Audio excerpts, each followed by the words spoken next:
Yil boshidan Ichki ishlar vazirligi tezkor qidiruv departamenti va uning hududiy bo'linmalari tomonidan respublika miqyosida tovlamachilik bilan shug'ullanib kelgan uyushgan jinoiy guruhlar faoliyatiga chek qo'yish maqsadida qonun ustuvor jazo muqarrar tamoyili ostida kuchaytirilgan tezkor tadbirlar amalga oshirilmoqda.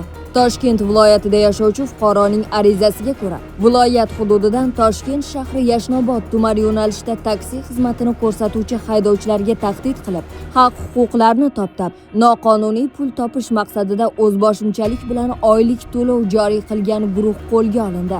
Alimqulov Sherzod Umaraliyevich, laqabi Bechok, 1989-yilda Toshkent shahrida tug'ilgan. Muqaddam 3 marotaba O'zbekiston Respublikasi Jinoyat kodeksining 277-moddasi bilan sudlangan. Sportning turli yo'nalishlari bilan shug'ullanib kelgan ushbu shaxs jinoiy sheriklari bilan birgalikda Damas rusumli avtomashina haydovchisini urib tan jarohati yetkazgan va boshqaruvdagi tirikchilik manbai bo'lgan avtomashinasi kaltini zo'rlik ishlatib olib qo'ygan.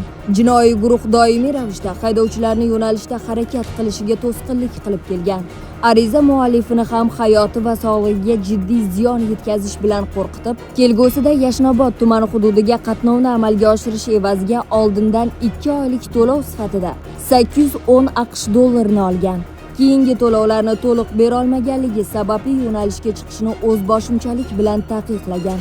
Mazkur holat yuzasidan jinoiy guruh yetakchisi va uning sheriklariga nisbatan O'zbekiston Respublikasi Jinoyat kodeksining 165-modda 2-qismi V bandi bilan jinoyat ishi qo'zg'atilgan.